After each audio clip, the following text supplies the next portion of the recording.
Without much of a greeting, I get straight to tidying up. Seeing this, my ex-husband James finally speaks up. "You don't even shed a tear, huh?" It seems James was prepared for me to resist and cry when he pleaded on his knees for a divorce. To be honest, I thought he was a very vain person. He's not the only one who fell out of love. "Well, you're the one who's going to have a harder time after the divorce than me, James." Rather than shed tears, I could hardly hold back the laughing. "Huh? What do you mean?" My ex-husband James looked at me with a suspicious face. "Between a housewife like you, Kate, and a corporate hotshot like me, you're the one who's going to struggle. Plus, I'm planning to remarry, while you'll be on your own." Well, in a normal situation that might be true, but it seems like Emma, the woman you're cheating with, is quite trash. Wait, how do you know her name? My name is Kate, a 32-year-old housewife. I met my husband James at a social gathering. Because we were the same age, we had a lot in common and we quickly became good friends. On top of that, James was a salesperson in a trading company and made significantly more money than the average person our age. Thanks to him, I've been living a life without any inconveniences. There was just one issue. Our marriage life wasn't going so well. Although it's just one issue, it's a pretty serious one. I realized it had already been 7 years since we got married. At first, we were truly in love, acting lovey-dovey almost every day and always having meals together no matter how busy James was. But that loving relationship had completely cooled down. "Take care, what about dinner?" "I don't need it, I'll eat out. You can go to bed first, I'll be home late." "Alright, got it." When we were newlyweds, he used to say, "Eating together with you, Kate, is my greatest happiness." However, now it's normal for him to come home after midnight. He gets home when I'm asleep and heads to work in the morning without having a proper conversation. It feels like being avoided by a child who's going through puberty. Around the time when such days became normal, I noticed certain changes in James. Huh? Did he always use this hair product? And there's even a full line of skincare products. And there's cologne. Until now, to be honest, he'd hardly cared about his appearance. He didn't even have many casual clothes, since he only wore suits, but suddenly he's splurging on branded outfits. I don't mind if he had some kind of change of heart. Plus, I always thought he didn't care enough about his appearance. But the reason for this change seems a little off. Observing James's behavior, it's suspicious. He started using his phone in secret and even takes it with him to the bathroom and shower. He used to leave it lying around on the couch and I'd nearly sit on it all the time, thinking how I could have messed up his phone. Why has he suddenly changed so much like this? Because of James's behavior, I began to suspect him more and more whenever he got home late. Could he be cheating? But I had nothing more than suspicion and no conclusive evidence. And despite how cold our relationship had become, somewhere in my heart, I still wanted to believe in James. That's why the thought of my suspicions being true was terrifying. I started to act in a way to improve my relationship with James, as if I were turning away from reality. I tried to increase our conversations and proposed outings, but every time I tried to approach him, I was given the cold shoulder. Well, that's understandable. We've been married for 7 years, and our relationship had become almost like a sham for several years. Even though I'm trying to make an effort, being treated coldly makes me really lonely. With such things going on, my feelings started to fray. One night, I could not hold back my feelings any longer, and I finally decided to ask James. "Hey, you're not cheating, are you?" When I asked him, James just looked at me and remained silent. "Say something, are you cheating or not?" My husband remained silent for a while. Then, without a word, he stood up from the couch he was sitting on and approached me, seated at the table. He bowed his head toward me. "I'm sorry, Kate. I want a divorce."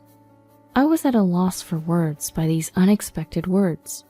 Without paying any mind to my stunned silence, he continued, "I've fallen in love with another woman. I want to start a new life with her." How dare he say such a selfish statement without hesitation? What did he think of our 7 years? I had a presentiment that there was another woman, but I never imagined he would say something like this so suddenly. All my efforts to mend our relationship were in vain. Was the man I fell in love with really this selfish and cruel?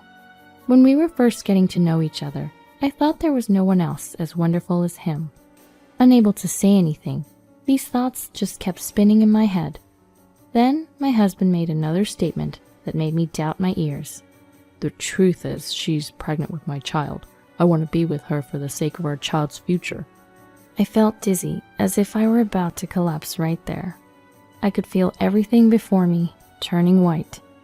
We didn't have a child.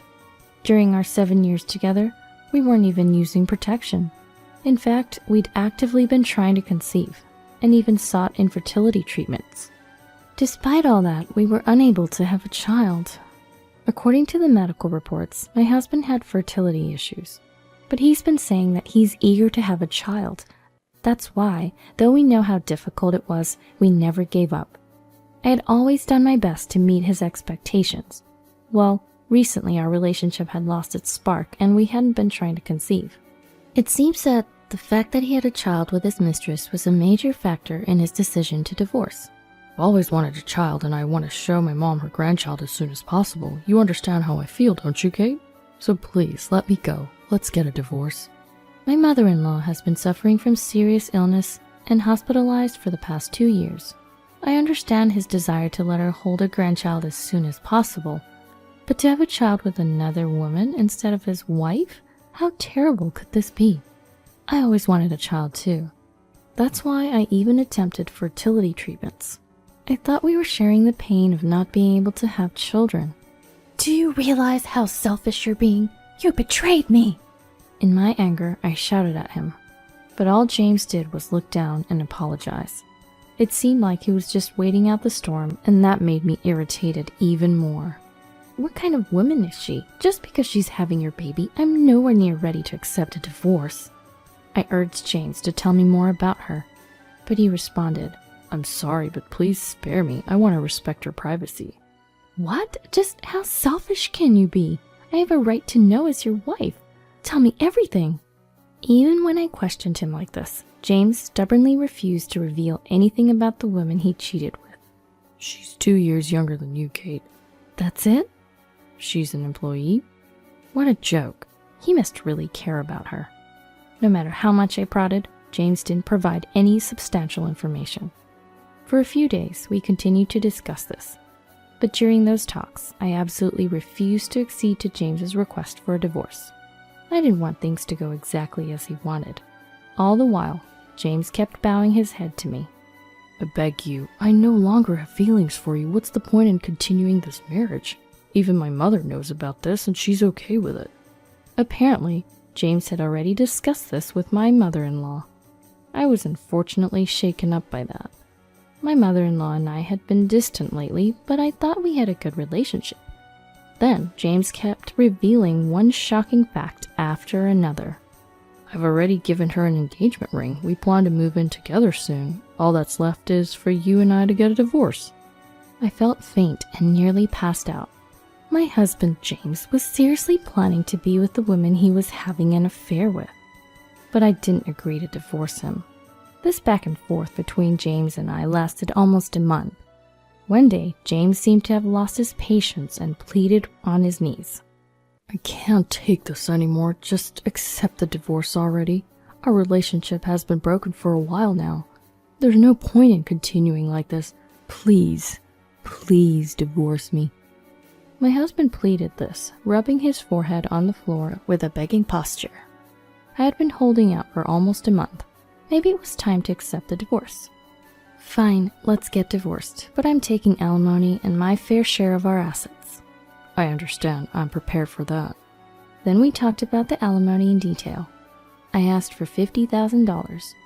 It's more than the average, but as I protected our home in the 7 years of our marriage life, I wanted that much as compensation.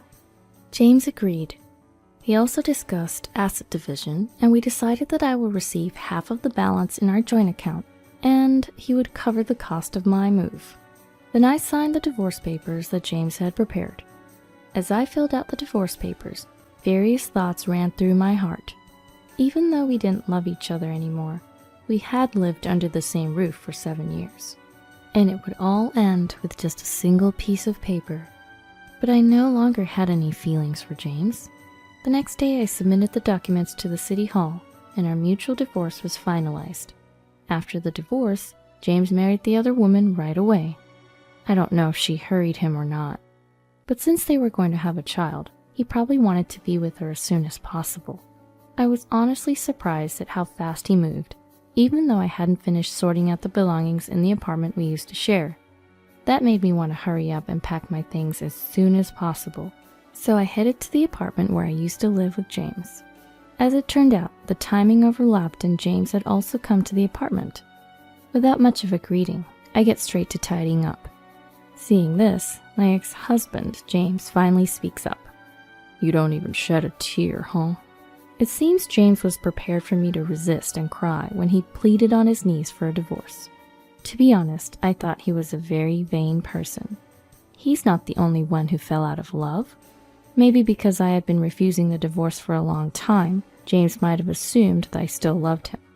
He seems to misunderstand, but the reason why I didn't accept the divorce right away was because of my stubbornness, not to go along with James and to investigate his mistress by myself. Well, you're the one who's going to have a harder time after the divorce than me, James. Rather than shed tears, I could hardly hold back the laughing. Huh? What do you mean? My ex-husband, James, looked at me with his suspicious face. Between a housewife like you, Kate, and a corporate hotshot like me, you're the one who's going to struggle. Plus, I'm planning to remarry, while you'll be on your own. Well, in a normal situation, that might be true, but it seems like Emma, the woman you're cheating with, is quite trash. Wait, how do you know her name? You thought I was just being stubborn and refusing our divorce? I've been having a private investigator look into her this whole time. James's face turned pale. In a few weeks, I had obtained a lot of information about his mistress. Firstly, her name is Emma. She's 27 years old. In fact, she's divorced twice and currently living in her parents' home.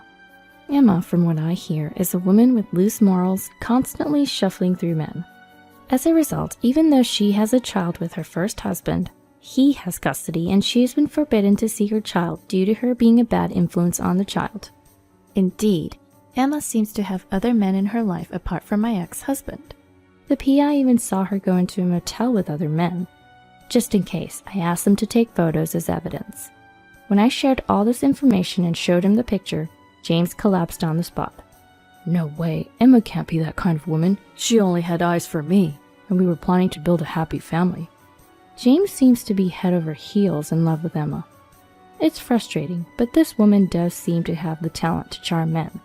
She doesn't particularly stand out in terms of looks, but she probably has a knack for behavior that captivates men. What? You're lying. This is all made up to shake me up. This photo must be fake. Good grief, was James this foolish?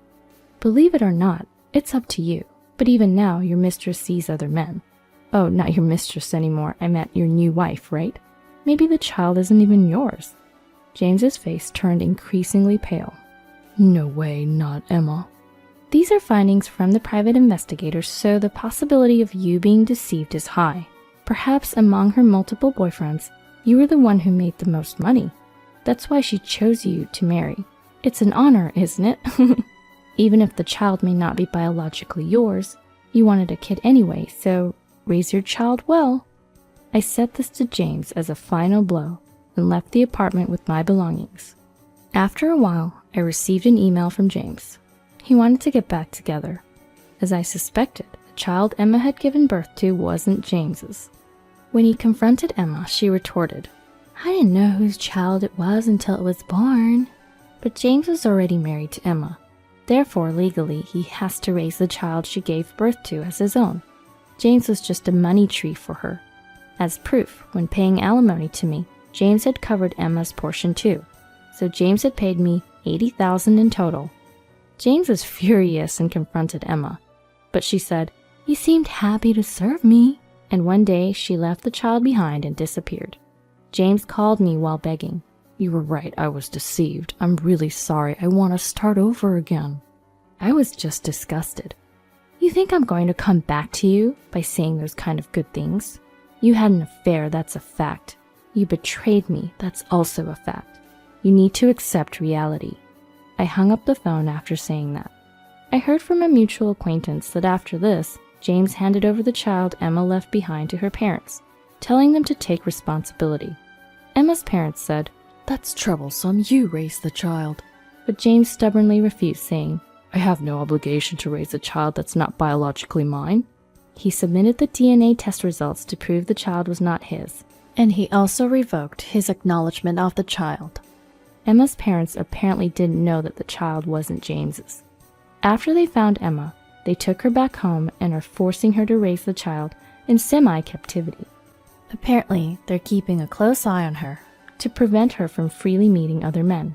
By the way, even though my ex-husband James has lost all ties with Emma, he has paid me $80,000 in alimony, including Emma's portion, causing his savings to disappear all at once. He has been demanding Emma to repay the alimony he had covered for her, but it seems she doesn't care at all about him and is saying she can't pay back what she doesn't have. As a result, James has sadly become a divorced man without any savings. In addition, he's unable to focus on his work due to this outcome, causing him to make lots of mistakes. Now he's been relegated to a department in a rural area with no prospect of promotion, where he lives a lonely and solitary life. On the other hand, I've moved back to my parents' house and am helping out with their farming business. And after a few years, I fell in love and married a local fisherman. We don't have children, but I'm spending every day happily with my husband, who is always kind to me.